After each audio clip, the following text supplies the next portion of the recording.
The Sports Top players roll into Dallas this Super Bowl Sunday, the third stop here on the Winter Tour. It's the Pro Bowlers Tour on ESPN. Let's meet our 8 finalists along with their Super Bowl picks. Our tournament leader, he's led wire to wire, Steve Jaros. Qualifying in the number 2 spot, looking for his first tour victory, Mark Scroggins. In the number 3 position, 16-time National Tour winner, Stormin' Norm Duke. Number 4 seed, former Rookie of the Year, making his second straight TV Finals, Chris Barnes. In the number 5 spot, making his first telecast since 1993, Pete McCordic. Bowling in the opening match, making his second straight TV appearance, Wayne Webb. Qualifying number 7, 9 national titles, 11 regional wins, Steve Hoskins. And our final spot, he fired a .298 in the final game to move into today's championship field, Eric Forkel.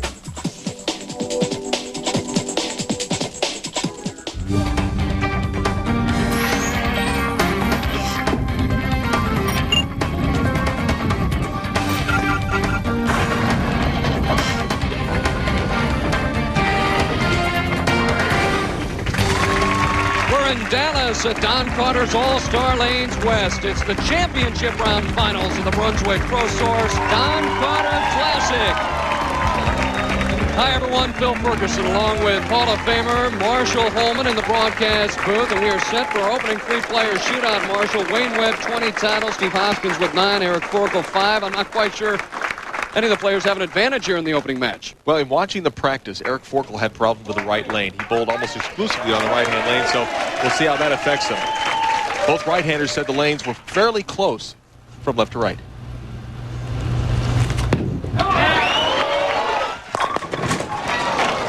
A soft 10 for Wayne Webb, and a good early shot. Just wasn't able to get the 6-pin to kick out the 10. A few 10 pins this week.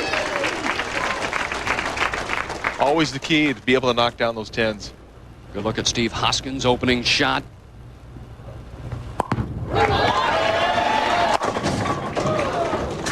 Hoskins going with more revolutions. A power player comes in high, leaves the 4-pin. Webb sets up now just to pick up that 10-pin. 3 players in the opening match.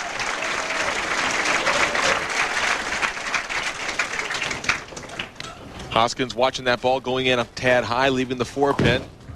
Now he's up to convert, and no problem. Now we take a look at Eric Forkel, the left-hander. Shot .298 his final game to sneak in out of Northridge, California.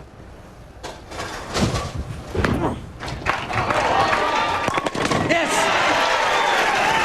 Got a strike there. Eric Forkel, a little bit of a grunt with that shot. As I said earlier, the left-hand lane was not bothering Forkel. He was practicing a lot on the right-hand lane.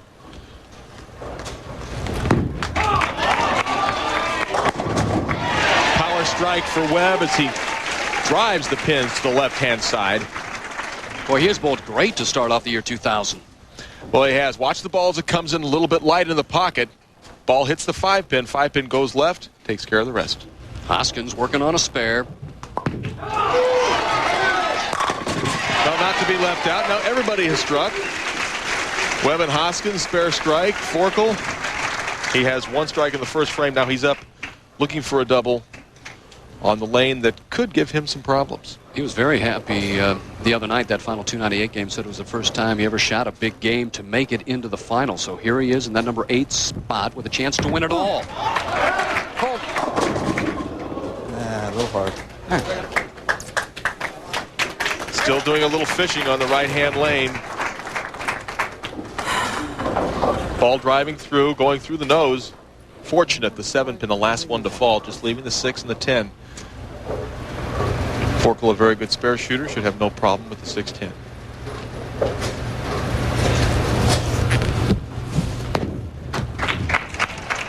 And no problem with that spare. So Forkel with a strike spare. Hoskins and Wayne Webb starting off spare strike. All players with 20 in that opening frame. Here from Dallas. Great to have you by here on Super Bowl Sunday. Wayne Webb has struggled last year. Earned just over $27,000, but has bowled very well. Made the right adjustment. Moved a little deeper on the lane. Able to knock down all 10 pins. High flush in the pocket. Hoskins with 9 national titles, ranked 10th by the PBA. And something must have distracted Steve. He's going to start it over again.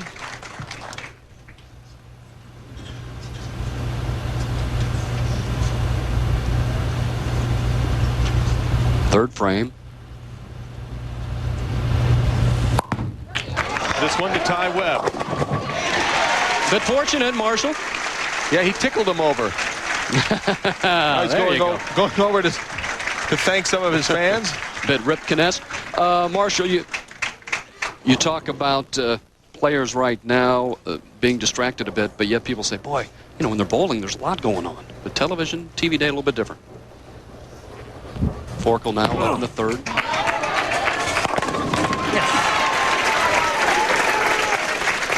Eric Forkel now strikes, spare strike. He trails by 10. Our early leaders, Wayne Webb and Steve Hoskins. Back with more in a minute. The Pro Bowlers Tour on ESPN is brought to you by Brunswick. You'll find the best in bowling at a Brunswick Pro Source Pro Shop. And by Certs. Only Certs has a sparkling drop of Retsin for fresh breath that lasts. Keep your cool longer with Certs.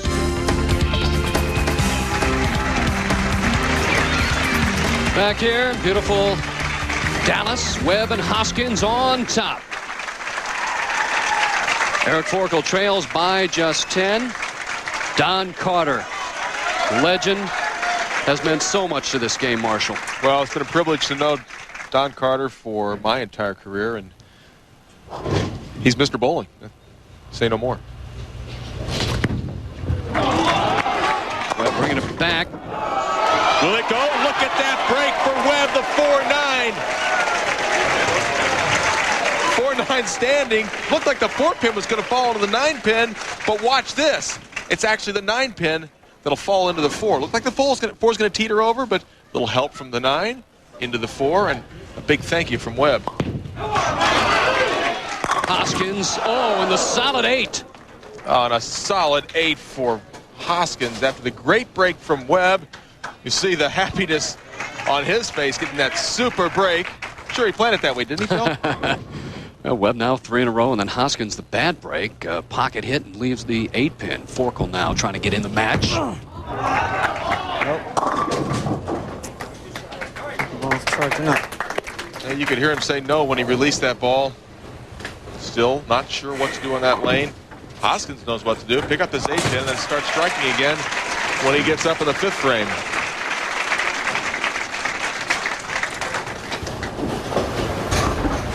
Forkel with a spare will trail by 20. Hoskins trails by 11.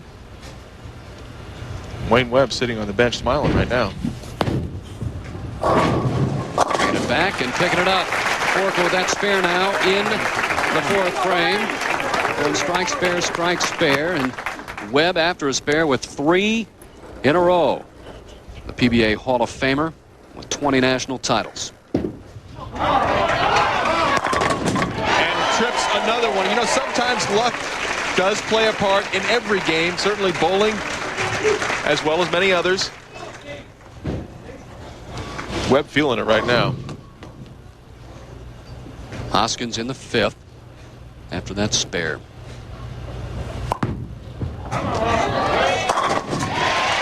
And what should have been 4 strikes in a row for Hoskins, but the solid 8 took 21 pins out of Hoskins.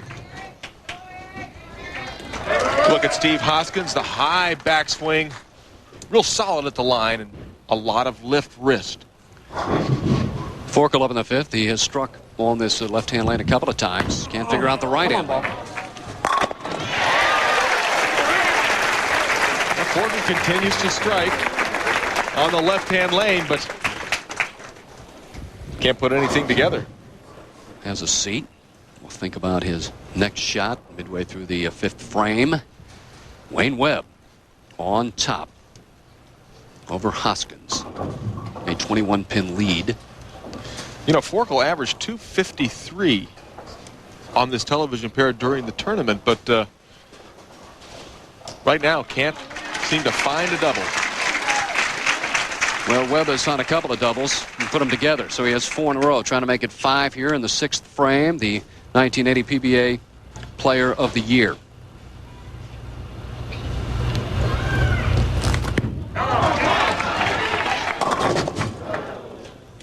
Well, ball just keeps getting higher and higher and higher. He tripped out the 4-9 last time on lane 46, but that shot was bad in his release. The ball was down quick, hooked early, right through the nose, tough spare.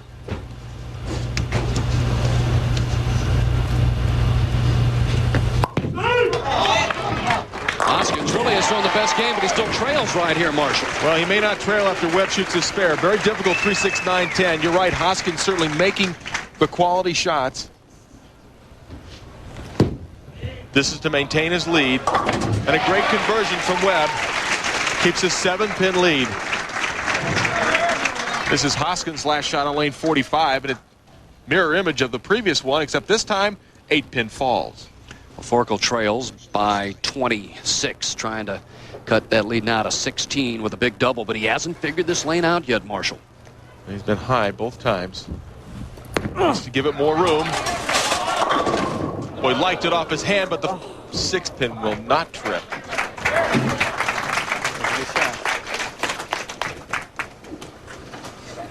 Pretty good shot.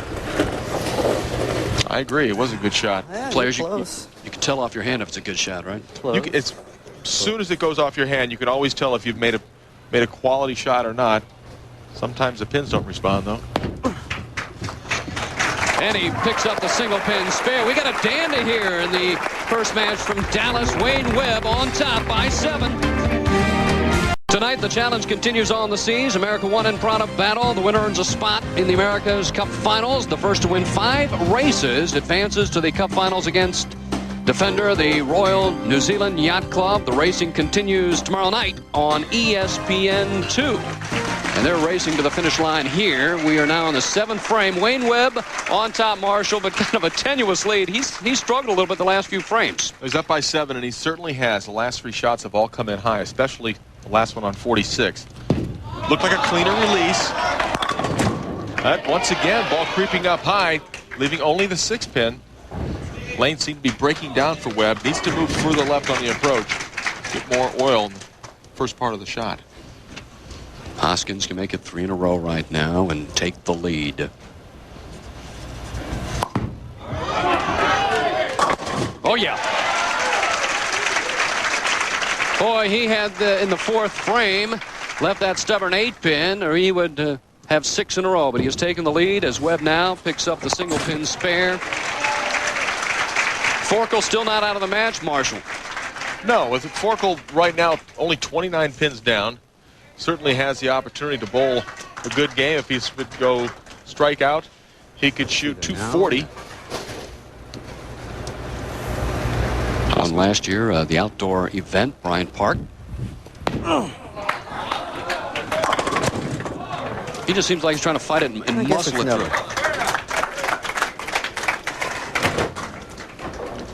Where's the love? Where are the strikes? The love.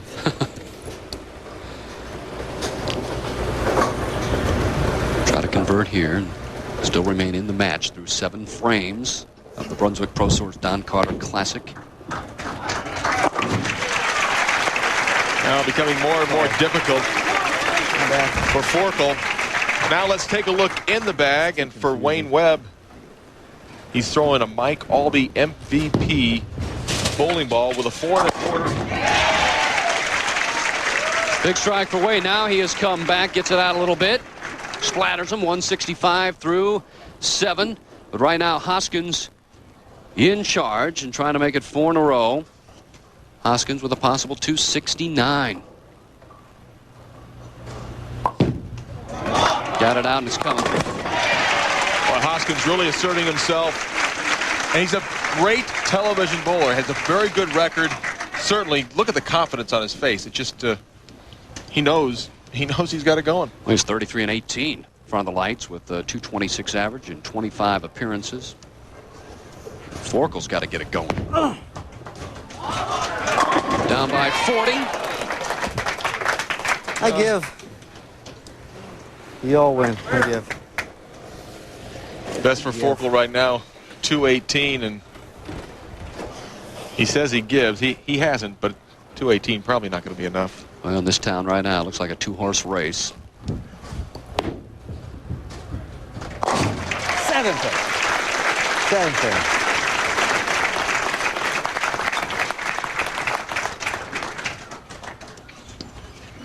So we take a look at the scoreboard. Steve Hoskins on top by 14 over Webb. Well, now let's take a look at what's in the bag. Wayne Webb throwing a Mike Albee MVP. It's got a 4 1/4 inch from the pin with 600 grit, so it's got some teeth in it. It's a reactive look with surface to smooth out the back end reaction. Well, nothing very smooth there. Every shot has been high for Webb since he stopped striking in the 5th frame, and it's caught up to him. Well, Hoskins has bowled a near perfect game, leaving just the 4-pin in the 1st frame and the 4th frame a 8-pin. Rest strikes. Now that shot right there could have about salted it away for Hoskins, but leaves the ringing 10. Webb now needs to regroup himself. He can pick up this split, and it's makeable. Get the ball to the right-hand side of the 3-pin, drive it over into the 4-7. He'll still have a chance. Oh, got too much of the 3-pin. Puts him down to a maximum of 221. Look out. Oh, it hangs on. Hoskins felt like he had it all the way. I wasn't so sure. Hoskins now up by 27. And Forkel. 9th frame. Maybe he's not grunting enough. He's working hard, but pin's not responding. Now for any chance, Webb must strike out. There's the first one. Finally got the ball to come in light in the pocket, Phil. Game goes by very, very fast. And Webb through 5 frames, he had a spare, then 4 in a row. And hit some tough times as Forkel picks up the spare.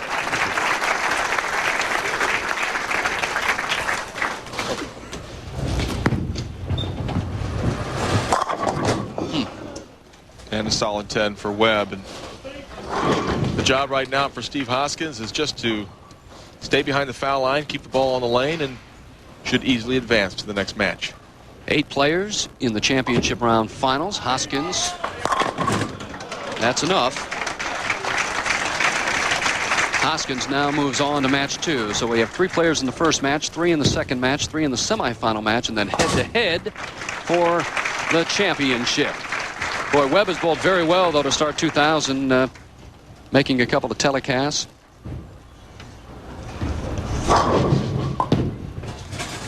Hoskins trying to get lined up now for match 2.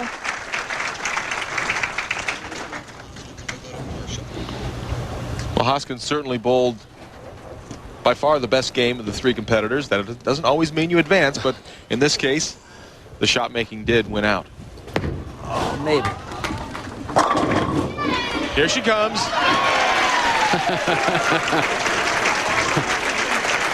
Yeah, I got one on that lane. He knew he could do it. See Forkel with a little bit of a Texas bird dog coming over there. Knocking it down. And then have a seat. All right, you can enjoy the rest of the show. Steve Hoskins is going to move on now into match 2, and he's thinking a little bit despite shooting a 237. Great game from Steve Hoskins. Hoskins now will face Chris Barnes and Pete McCordic. And we're back at Don Carter's All-Star Lanes West, and what an exciting opening round match. Phil Ferguson along with my broadcast partner Marshall Holman. And Marshall, Steve Hoskins really took control of the match pretty early, even though Wayne Webb bowled very well early on. Well, Wayne had the upper hand early, and he got a couple of good breaks, but Phil, Hoskins won because he made the best shots from the 1st frame through the 10th frame. Now Steve Hoskins moves on to match 2 in an exciting match. Pete McCordic and Chris Barnes will join him. Yeah, and Chris Barnes is the story. Once again, just like last week, he broke his toe. Bowling ball fell on his toe. He was able to somehow shake it off and continue to bowl, made the telecast, did the same thing this week. And in talking to him last week, I told Chris, I said, listen, why don't you just go home, relax, take some time off, 3, 4, 5 weeks, let the toe heal up. Well, fortunately for Chris Barnes, he didn't listen to me. He came out here. He's going for another chance to win a title. So next week's advice for Chris Barnes, go to Chattanooga. Up to you, Phil. All right, thanks a lot, Marshall. And now we are set for match 2 from Dallas. The handshake. We'll have one winner out of this match. Moving on to the semifinal match. 3 players and title match head-to-head. We take a look at Pete McCordic. Last win in Peoria in 1992. A little bit straighter and gets a strike, Marshall. Well, for me, it's a familiar look. Pete McCordic, one of the great bowlers in the 80s. Retired a few years back. Now the regional director for the Southwest region of the PBA. Chris Barnes making his 2nd straight TV appearance. Beautiful style. Here it comes. Stubborn 4-pin for Barnes.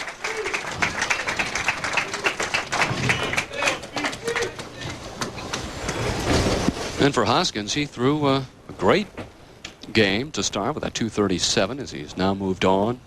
First shot, match 2. Well, right back where he finished with a solid 10 on lane 45. Still making quality shots. Barnes switching balls hard and straight at the 4-pin.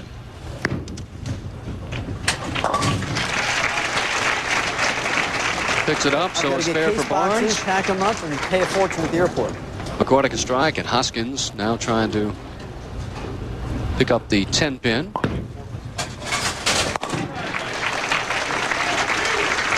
All players have marked in the opening frame. For McCordic, he is not bowled on the national tour for a long time, last 5 or 6 years, and now he has come out on the national tour. That's his 3rd stop and gets a strike. And why is he coming out now, Marshall? Well, Pete wants to let his wife Paula and his two children see him bowl in the Tournament of Champions. So he's going to re-qualify for the TSC and wants them to be able to come and watch the hubby and dad bowl into TSC. Barnes, 2nd frame.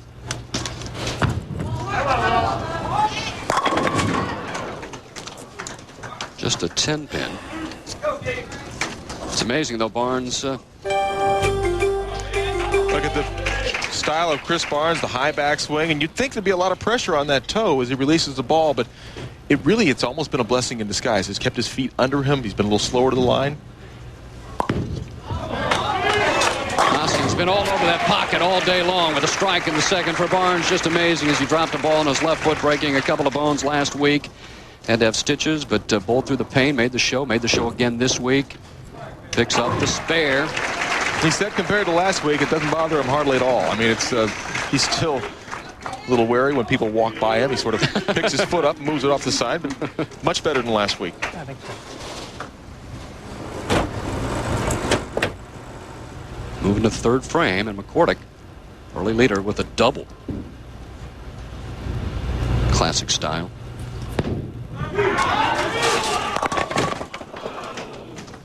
Ball creeping high, leaving the 4-pin. And you can see McCordic as he was walking back, sort of moving his wrist. That's his indication that he turned the ball just a little early, causing it to go high. Barnes, a great collegiate player, amateur player, and one of the best on the Pro Tour now. Swings it out, Marshall, and gets it. Looking for his 1st strike, and there's the powerful Chris Barnes. Pretty confident looking, too.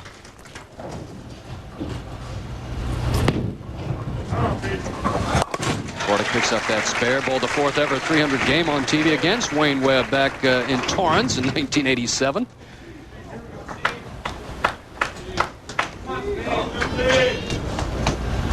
Hoskins can take the lead with a strike here in the 3rd frame.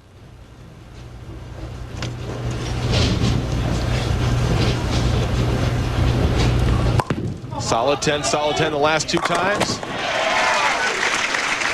There we go, he says. What a battle here in match 2. Barnes down by 10. 11 out of Hoskins and just a single pin. McCordic trails. Our leader marks the second consecutive year at Don Carter's All-Star Lanes West. Boy, they spent a couple $1 million to renovate a couple years ago. Beautiful facility. Very nice.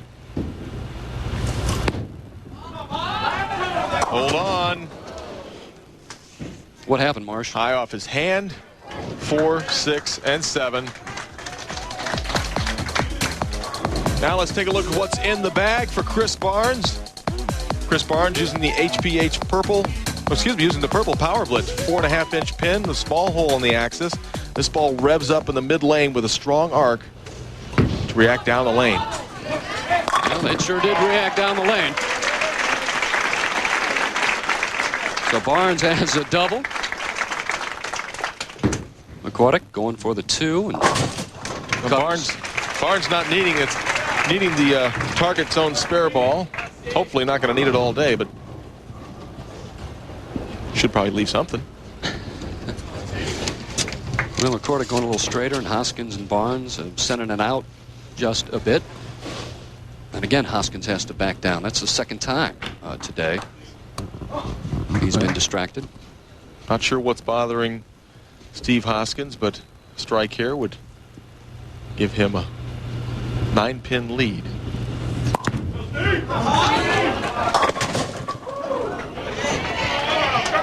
That's just the 9-pin. He trips out the 4, so kind of really a pretty good break.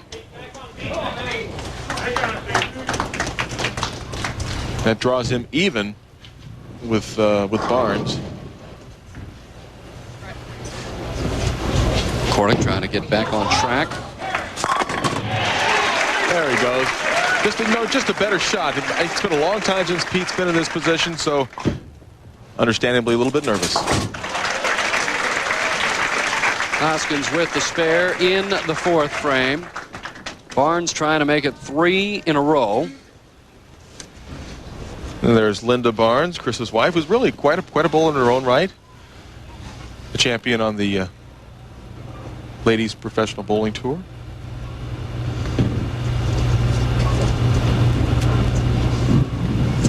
Barnes working on 3 in a row here. To get 3 in a row. Sends it out. Here it comes. Oh, he loved it. You know, Barnes hit this pair better than anybody during the week. He averaged over 257. Hoskins a little high. Last shot. 5th frame. Well, he trips out the 4-pin, but he'll continue to move further left on the lane to get a little more oil. Right now, Hoskins, he's 10 pins down. McCordic, 24.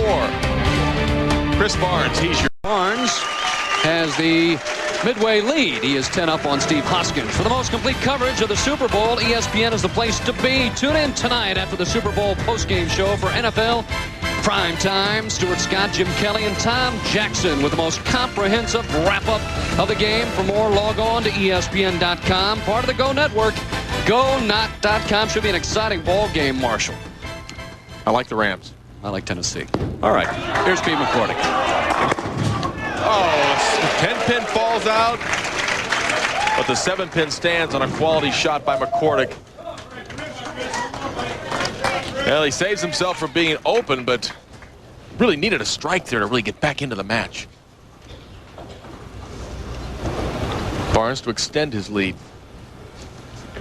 6th frame, working on 3 in a row. Not that much. Wanted the ball to hook back into the pocket, but it actually got a little too much of the pocket, ended up hitting in that flat 10 zone. That's got a hook, and it does.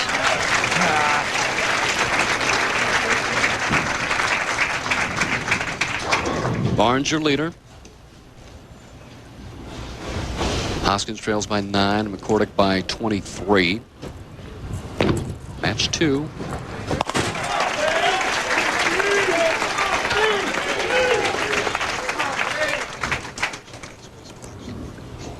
Hoskins to take the lead with a strike here in the 6th frame.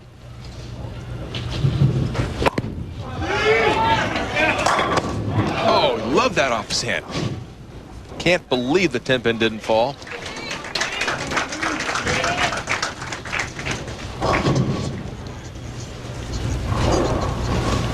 America's Cup on ESPN2 resumes on Tuesday night. That's the America's Cup on ESPN2 as McCordic sets it in the pocket, able to get it to hold off Marshall. And the players kind of waiting for McCordic, giving him an opportunity to get back into this match. Spare for Hoskins. He remains 9 pins behind Barnes. And all 3 players still very much in this match. Barnes on top by 9. McCordic trails by 23.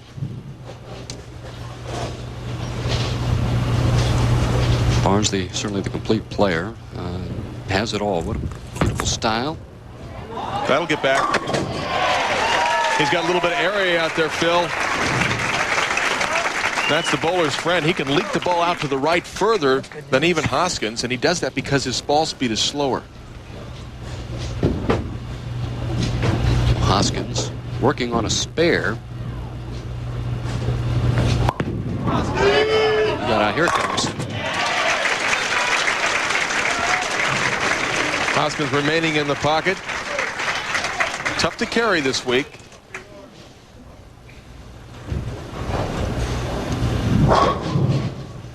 McCordic can make it 2 in a row.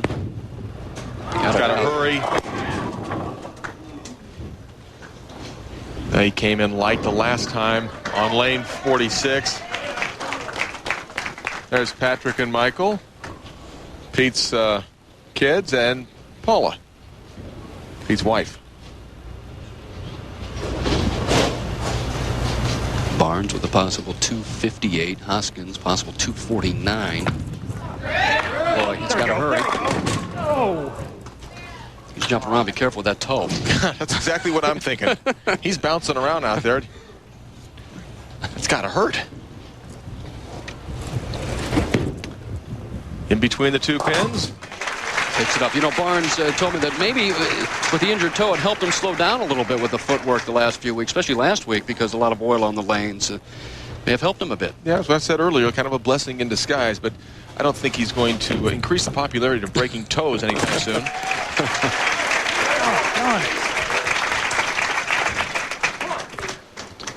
Hoskins again with a chance on the right-hand lane to take the lead. Left a solid 10 last time on lane 46. He's got to hook back. Gave that ball more room. Flipped it a little bit harder down the lane with a little more wrist lift.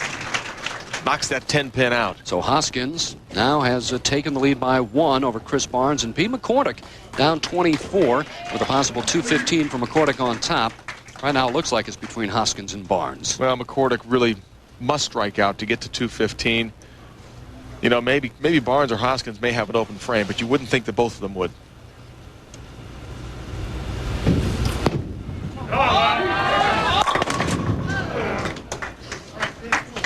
Ten pin for McCordic. Family watching him, and they're rooting hard, but doesn't look like it's going to be enough.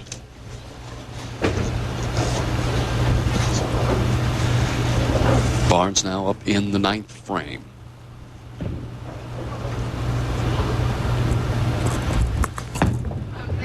Hook a bunch. Big strike by Barnes. If you enjoy the PBA Tour, then you're going to love playing the new computer bowling game, PBA Tour Bowling 2 from Bethesda Softworks. The game features outstanding graphics, realistic ball and pin action, and PBA Tour players. PBA Tour Bowling 2 is a must for any true bowling fan. Now available at retail outlets, or get more information by visiting bethsoft.com. Love playing the game.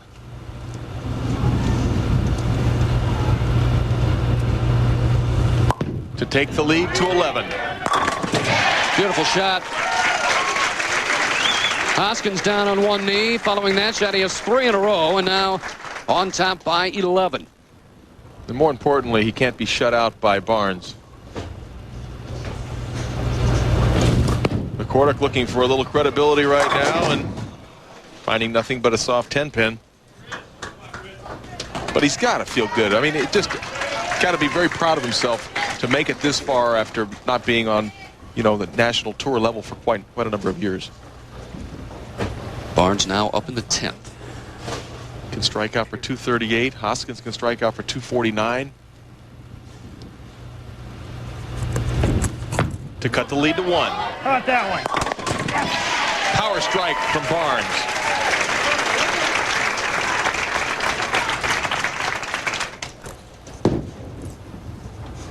Five-pin into the ball, into the 5-pin, driving everything left, showing the power.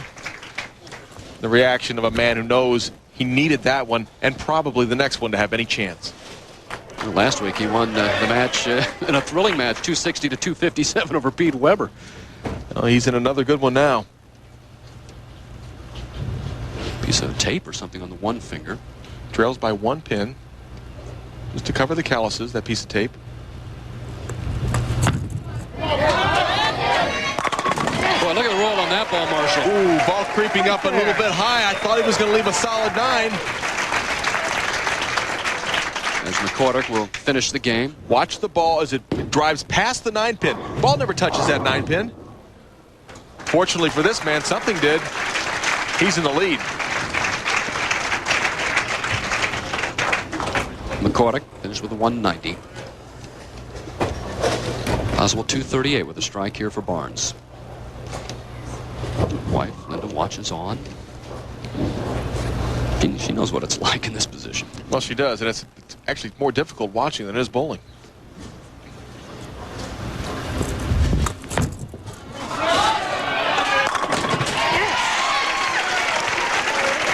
He did all he could do. Good shot. 238 for Barnes. Hoskins up now. Dead, solid, perfect. He knows what that means right there, and the reaction of Linda, she loves it. Needs a strike, 9 spare to tie. Got to have this one. He's got the first one. 9 spare to tie or strike here for the win. And boy, Hoskins looks cool. Wasn't quite sure that was going to make it up, Marshall, but you're right. He looks cool. No problem. Well, when's the last time Hoskins missed the pocket? That's right. I mean, he's just been living in it, making quality shot after quality shot. Comes down to the 10th frame. Barnes did all he could do. Now it's up to Hoskins. Strike to win.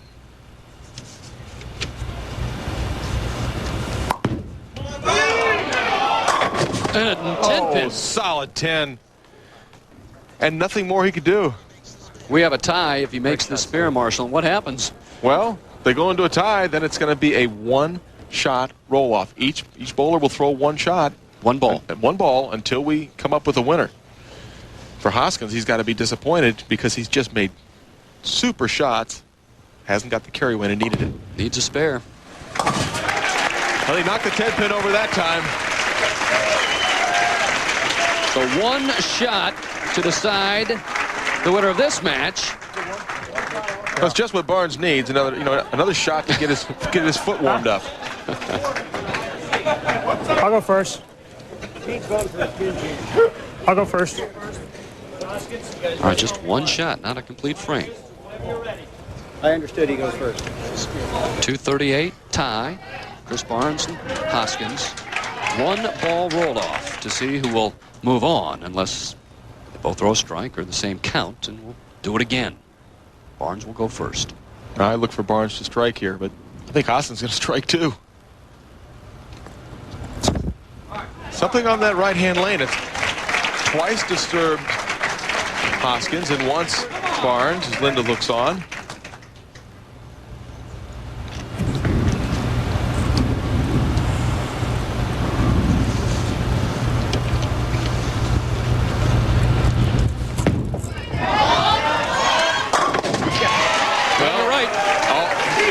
As if to say, all right, Mr. Hoskins, answer me that.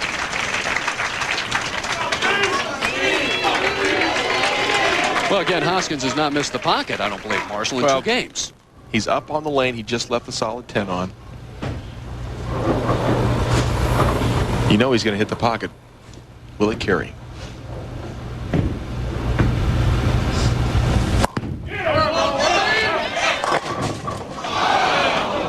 Ball comes in light. He leaves the 7-pin. And Chris Barnes is the winner. Tough break. We'll be back with the Brunswick scoreboard. Nice week. Tip. Marshall Holman back out has that in just a minute. And we're back. Chris Barnes, sudden death, winner over Steve Hoskins, 238-238. One ball rolled off. He won it 10-9. Now here's my partner, Marshall Holman, with another Score More with Brunswick Tip.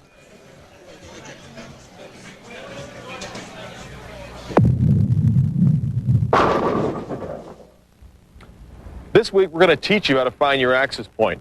And Ray Edwards from Brunswick is here to help us. But first, I've got to get some lane oil on the surface of this ball.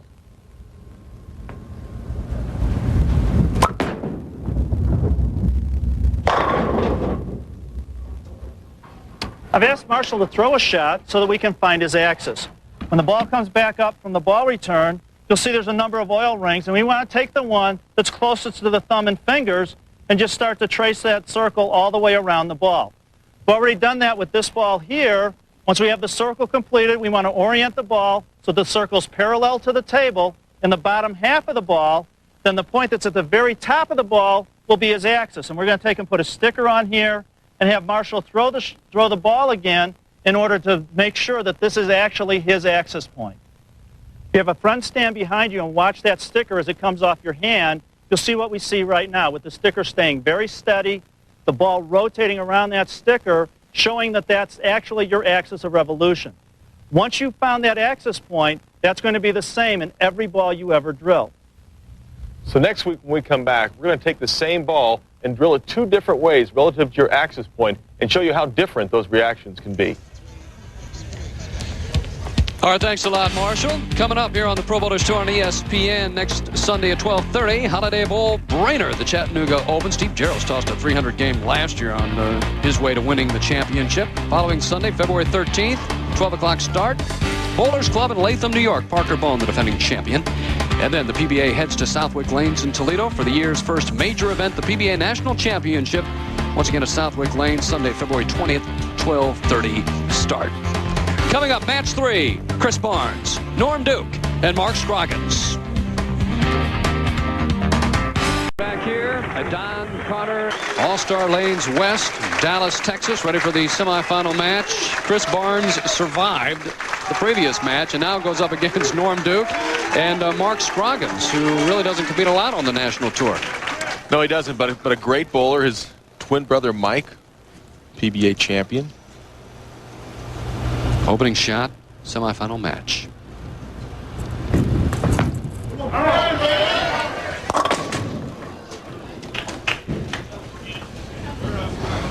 Just simply a poor shot.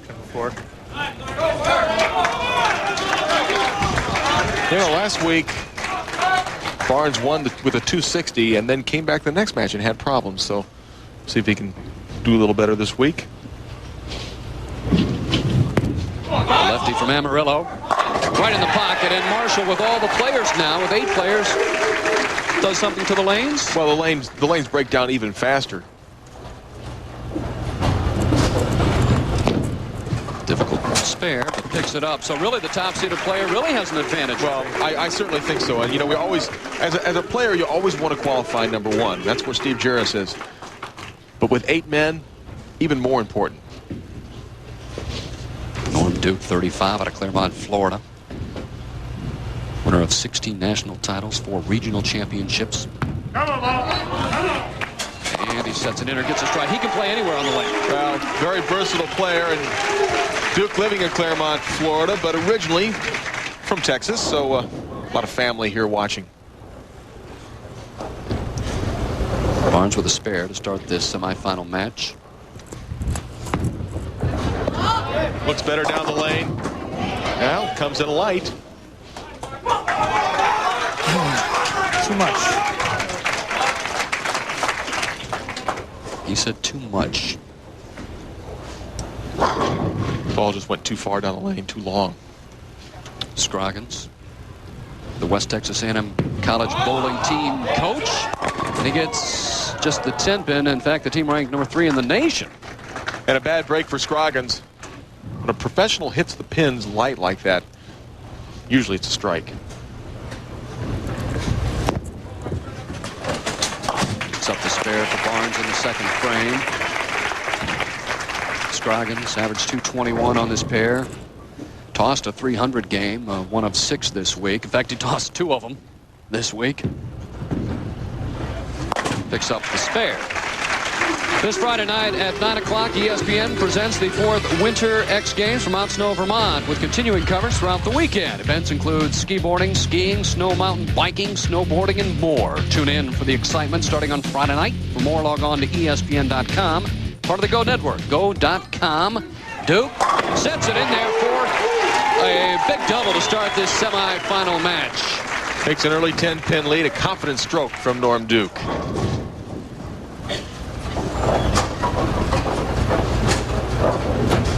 Barnes up now in the 3rd frame.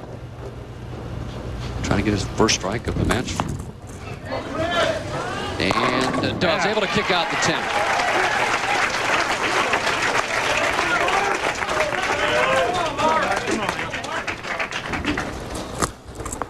He just spotted the field a couple of frames.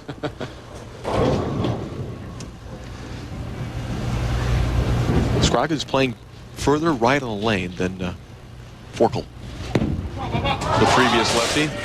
And not quite. And should Mark win today, he would qualify for the Brunswick World Tournament of Champions this fall. Duke in the 3rd. You had mentioned about being from this area originally. He said he's bowled 18 years in this city and has been very frustrated. He wants to win in front of his original hometown fans. And he's got 3 in a row, and he starts off.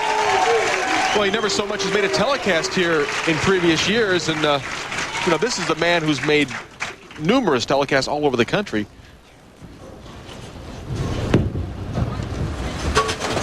Back and picks it up. In fact, with Duke, he is making now his 63rd TV appearance, and not to make a telecast in this area.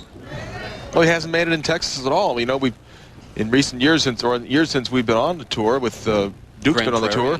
They bowled in Grand Prairie. They bowled here. They've been in Houston, Austin, all over Texas. So he finally figured it out. Barnes really cupping his wrist. Oh, he makes that ball hook back. Double for Barnes. Another shot where Barnes was fortunate. Wow. There's Barnes' cup wrist grip. This ball once again looked like it might be a solid 9, but took care of all of them.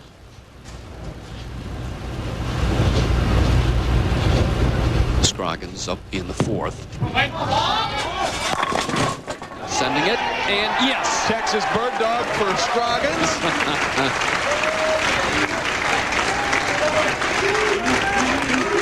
Watch the 5-pin go to the head pin, go to the right. And now the head pin comes back, takes care of the 7. About time. Duke trying to make it the first 4. Oh yeah, a late 4-pin from Duke. He was happy to get the 4-pin to fall, but boy, he knows how fortunate he was. Watch the 4-pin, second from the left. It falls over. 4 in a row for Duke. Barnes down by 21. Scroggins trails by 31. Barnes up in the 5th. Working on a double. Took a bunch. He wasn't sure if that was going to get back. Just in the nick of time. You'll see the ball driving hard back into the pocket. 5-pin going left, taking care of the 4 and the 7. And a relieved Chris Barnes, now with 3 in a row. Scroggins trying to make it 2 in a row. Trying to keep pace somewhat with Duke. Oh, solid 8. Beautiful shot from Scroggins, but the ball finished in front of the 8-pin. Not unlike what Barnes has been doing on some of his shots, finishing in front of the 9, but no help to knock it down. Duke caught fire the final 18 games. In fact, he started 19th with 16 to go. Well, great. Distracted. That's hard to do. Takes a little strength. At the top of the line. With that ball out in front of you. But Duke has 4 in a row. Little extra incentive for a 300 game. $10,000 extra. Courtesy of the PBA as Scroggins picks up the spare. Well, there's Mark's wife, Lisa. Excuse me, Mark's wife, Kim. I'm sorry, Kim. And his folks. Turning it around. 5-pin will not respond. Boy, the pins have been flying all over. You think that one would go down? It's still wiggling, but it ain't falling. So Barnes now down by just 10. Trying to make it 4 in a row. To tie up the match. Soft 10. Flush. Flat 10. Duke picks up the spare in the 5th, so Norm Duke has the midway lead. Back with more in a minute. Welcome back. Norm Duke still on top. We both threw a frame. Scroggins now has a double. He threw a strike in the 6th. Come back now with a strike in the 7th. Barnes, spare in the 6th, trying to pick up the stubborn 4-pin. Duke threw a strike in the 6th. So Duke still on top, leading by 12. Looking to extend the lead. Trying to make it 2 in a row. He started off this semifinal match 4 in a row, then a spare. Back with a strike.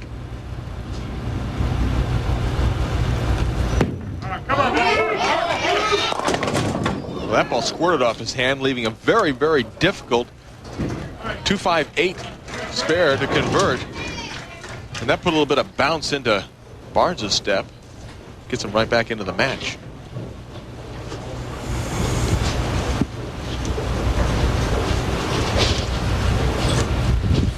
Wichita State bowler brings it back. And similar reaction for Barnes as the ball does not come back to the pocket.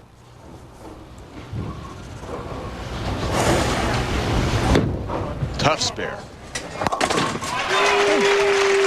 Went straight at it. He made it. Do you recommend going straight at it or cross lane for the amateurs?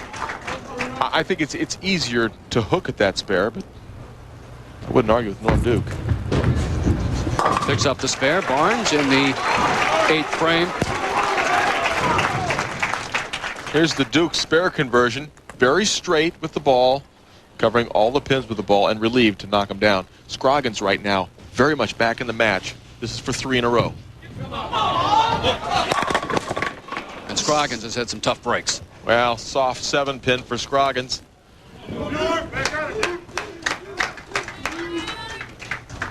Duke up by 13 over Barnes. 8th frame for Duke. Again, he sends it out, Marshall. Well, he's lost something. Whether it's the lift off the ball or the lane oil conditioner is going down the lane further and the back ends are tightening up, something's gone wrong for Duke. Scroggins makes the 7-pin. As Scroggins picks it up, his last television show was in 1993, finished 5th in Tucson. So it's been a while for Scroggins on the telecast. Now Duke, again, a difficult spare. He's not maybe the best spare shooter out here. He is. Great spare from Duke as he takes the head pin into the 10. Think you like that one? Couple of clutch spares for Duke. Boy, and the pocket is just gone away. Tilted, it doesn't make the corner. I go up back of it. It doesn't make. Barnes trying a lot of different things. Nothing working right now. It means he's lost. Scroggins in the 9th frame. And pocket. He's the only one hitting the pocket, Phil, but he can't make all 10 pins fall over. And he's disappointed. He knows he's got a chance in this game, but he just can't make them fall. He leaves the 10. Former Rookie of the Year, Barnes. Difficult 3, 6, 9, 10. Boy, some great spare shooting out here, Marshall. Linda approves. Chris wondering what to do. Duke has a possible 245, and Barnes at 222, and Scroggins 217. That's really Duke's game to win or lose, Marshall. No doubt. Duke strikes in the 9th frame, gives him 185 through 8. Maintains that 13-pin lead, and for Barnes, 222, the best he can do. It would at least force Norm Duke to get up and mark in the 10th frame. Light last time on lane 46. Now, Messenger, Bird Dog. Game's a disaster. Call it what you want. It tried to get back, but in front. Well, you mentioned last week, Barnes. Superb game, 260 out the gate, and then struggled in match 2. Well, it's happened once again, and I believe it's got to be the transition of the lane oil going down the lane. Changing from game to game. Scroggins gets it. He can still shoot 217. And mathematically not eliminated. Barnes a spare now in the 10th. He can shoot 211. They're all battling to see who's going to face Steve Jaros, who led this tournament wire to wire. First time he's done that in his career. This shot will determine whether Duke has to show up in the 10th frame or not.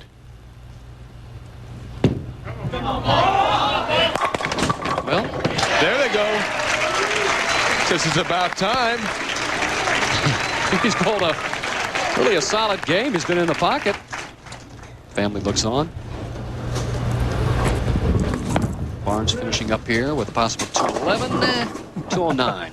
Tell you what, that's 5 different things. None of them work. Now Well, Mama said there'd be days like this. Scroggins on lane 45, his last shot. Look at that head pin come over and just crush the 7. Family likes it.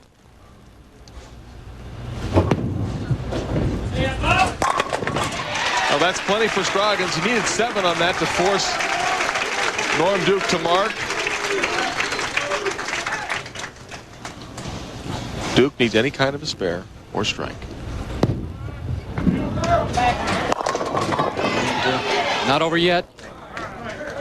Well, if Norm Duke can't make the 7-pin in this situation, then Mark Scroggins will indeed continue on to the title match. But I said it earlier, I consider Norm Duke the best spare shooter on tour. This ball won't hook at all. He's won a lot of pressure games, won 16 titles. Well, no doubt about it. Yeah, he hit it right on the label. Right in the middle of the pin. Now it's just a matter of 3. 3 pins would give him 218. Now you have to check a couple of scores, not just one. So Duke with just 3 pins to win. No problem. So Norm Duke is the winner here of the semifinal match, and it will be Duke moving on now to take on our top-seeded player from Bolingbrook, Illinois, Steve Jaros, in our championship match.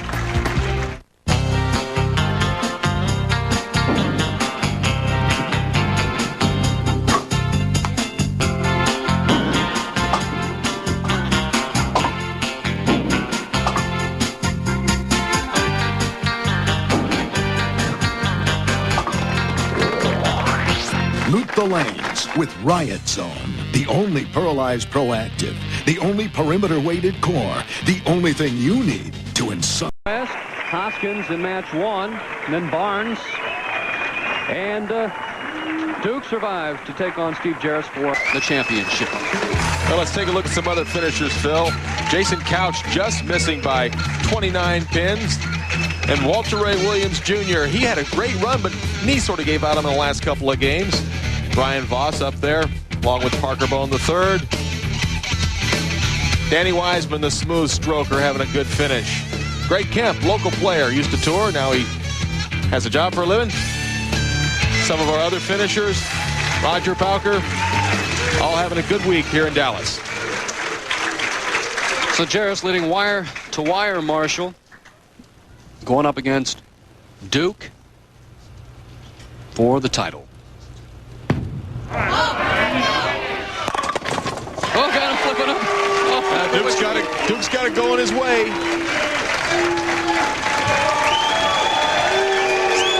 Oh, the crowd getting into it now. Steve Jaros as tournament leader, just 1-4 with a 209 average in 5 appearances. The 34-year-old out of Bolingbrook, Illinois.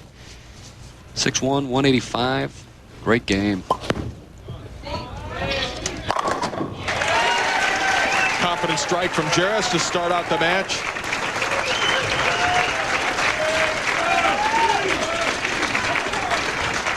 Look at Steve Jaros, a nice shoulder high backswing, really a kind of game that you would encourage just about anybody to try and emulate. You said earlier 1-4 as the leader, and even in more pressure when he led wire to wire.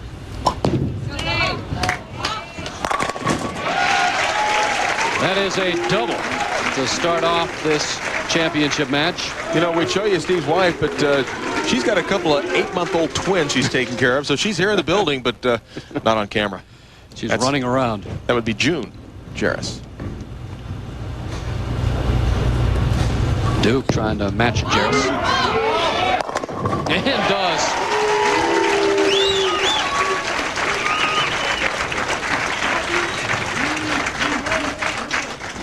Duke creeping up. He's 10th on the all-time money list. Walter Ray Jr., Williams Jr. up on top with $2,400,000, and Kevin M. Marshall home in 7th. Still on the list. Well, second page. Yeah, but dropping like a rock. So Duke trying to make it the first 3.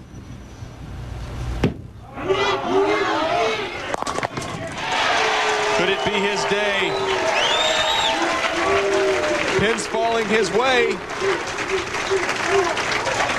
Can we call that the Texas tickler? Okay. Ball just barely touches the head pin. Pins collapse in the reaction. Thank you. Jaros with 3 in a row. Now let's take a look in the bag with Steve Jaros. Using the HPD with a 4.5-inch pin. There's no extra hole.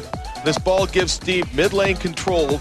And because of the cover stock and the layout, it gives him a strong arc and a great reaction. Spare ball, which he doesn't want to use, that's the Brunswick target zone. Well, Jaros led wire to wire. He also picked up the 7-10 this week. It's kind of his week. Although, what a match. 4 in a row. And Duke has 3. Well, neither player has missed. Jaros' shots have been superb. Duke's had a little bit of help from somewhere. Catching that light hit in the last frame. And again, light and kicks it out. 4 in a row for both players here in the title match. Check out the PBA's website at PBAtour.com for the latest information, including schedules for upcoming tournaments, Brunswick's Insiders Report, links to other great bowling sites, and a recap of today's championship round. All that and more at PBAtour.com. Well, Phil, I was just given a note from Butch Soper, our statistician. He says he crossed with Duke during the tournament and said that Duke got wrapped to death, couldn't get anything going his way. Maybe this is a little bit of a payback. He's carried a few early here. 5 in a row. Duke with 5, Jaros with 4. That's easy to carry when you hit him there. Wow.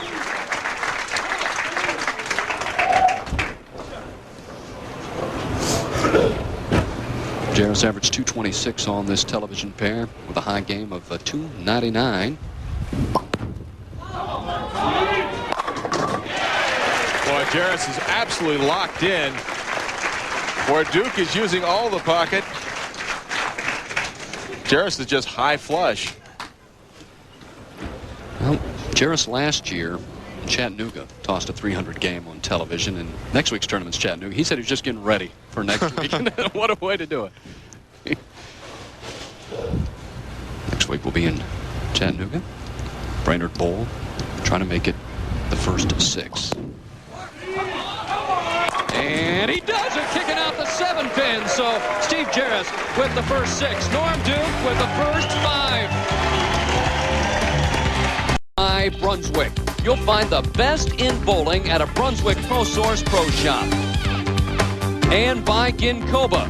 Ginkoba helps improve memory and concentration. Think better. Think Ginkoba. Well, we've got a barn burner here. Duke with the first 5, Jaros with the first 6. Duke up now in the 6th frame.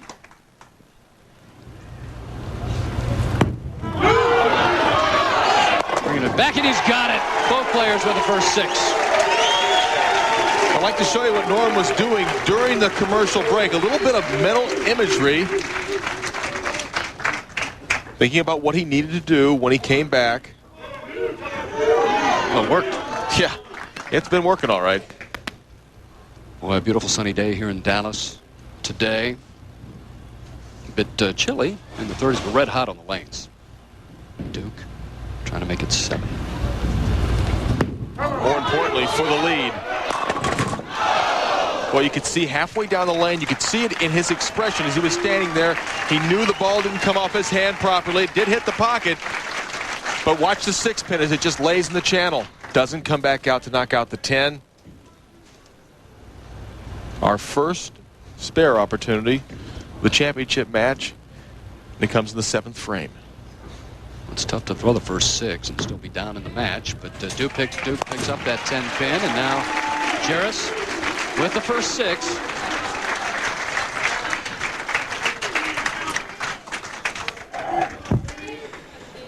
$10,000 bonus for a perfect game.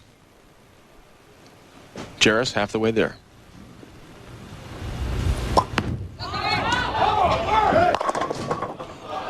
And the string stops at 6 for Steve Jaros.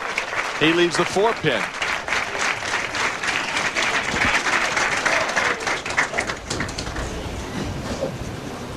This match all even in the 7th frame. Jaros with the spare ball, and I'll tell you what, that's why they use spare balls, folks. That ball was way left off his hand, doesn't have any friction. It stayed there. If he'd used his strike ball, he'd have flagged that 4-pin to the left. All even as we head into the 8th frame. Jaros blowing, it looked like in his finger holes and thumb hole. A little moisture, a little tacky feel. Better feel of the ball. Well, that's exactly where he wants to be living right there. Flush in the pocket.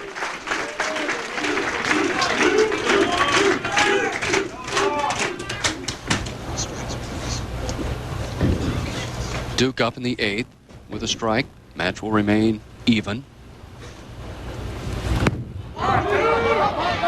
And a 10-pin. Solid 10 for Duke. Now finds himself 1 pin behind Jaros. Duke had mentioned winning here in front of his hometown fans is something that he's always wanted to do and has not been able to do it.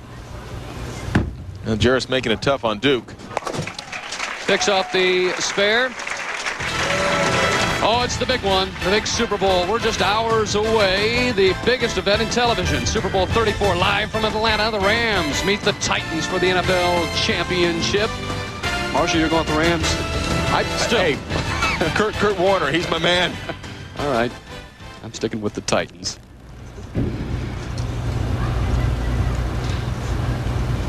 Duke in the 9th. 268 possible for Duke. And come on. There they go. A very, very late 7-pin falling over for Norm Duke. Got to keep that pressure on Jaros. Well, Watch Jaros. the balls. It comes in a little bit light, Phil. 7-pin. It's just going to fall over. And you want to see concentration? Spell it Norm Duke. Jaros possible 279. Duke possible 268. Oh, He's on a near perfect game. well, he certainly he's been flush in the pocket every shot except for one, and that was a sweeper strike that he threw a couple of frames ago. Left the 4-pin in the 7th. Coming out in the 10th, what does he need to wrap it up here as he steps up on the He needs 2 strikes. With Duke possible 268, Jaros can get into the 270s with 2 strikes. And we've got another opportunity for a tie. Again right there. Well, here's the biggest shot of the week. Jaros has never, ever trailed in this tournament. He has a chance to wrap it up right here with a strike. Second ball in the 10th. If he goes 9 spare, that would be 268, and Duke would have to strike out to tie him. Again, Jaros has led the entire week. This is the one right here. Not only doesn't he strike, Got around it. you can hear him say he got around the ball, turned it early, right through the nose, leaves the 6 and the 8. You'll see it. Bad shot from Jaros. Duke has a chance to strike out to win. Well, now 2 strikes and 9, he'd win by a pin. Jaros with 266. So Duke, a double and 9. And he'll pick up his 17th title. And I've been in this situation before. Duke had to feel like he was shut out, had no chance. This really re-energizes you.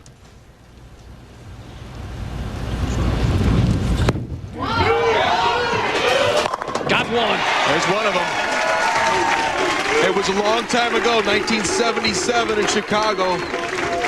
Pete Couture had me locked out. He threw a 5 count. I needed 3 strikes to win. It just was like you could. I felt like I had him before I even got him. We'll see how Duke reacts here. The second shot in the 10th. You can see, look in his eyes, so badly he wants to win. Here. And what a crushing defeat it would be for Jaros. Must have it. The light hit kicks it out, but it's not over, Marshall. Well, he needs 9 pins to win. What a match. 266 for Jaros. With 9, Duke would shoot 267. 9 count.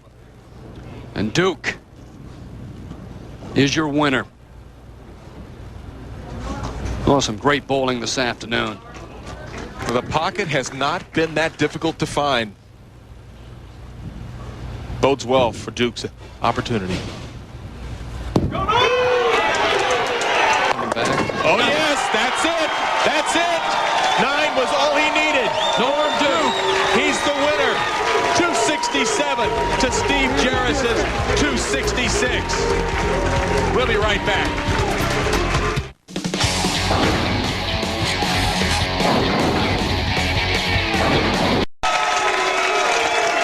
What an unbelievable title match. Norm Duke, your winner, 267 to 266. Now let's take a look back at today's key moment thus far. It was the Ginkgoba moment of concentration, and it was Norm Duke in the 10th frame. The last shot needs 9 pins to win. Look at the concentration on his face. He got the right rotation. There goes the 5-pin. Just needed 9. He got it. And that's today's Ginkgoba moment of concentration. Think better. Think Ginkgoba. Congratulations to Norm Duke, winner of the 2000 Brunswick Pro Source Don Carter Classic. Next week we'll be in Chattanooga. Catch all of the action at 12:30. This has been a presentation of ESPN, the worldwide leader in sports. For more, log on to ESPN.com, part of the Go Network, go.com.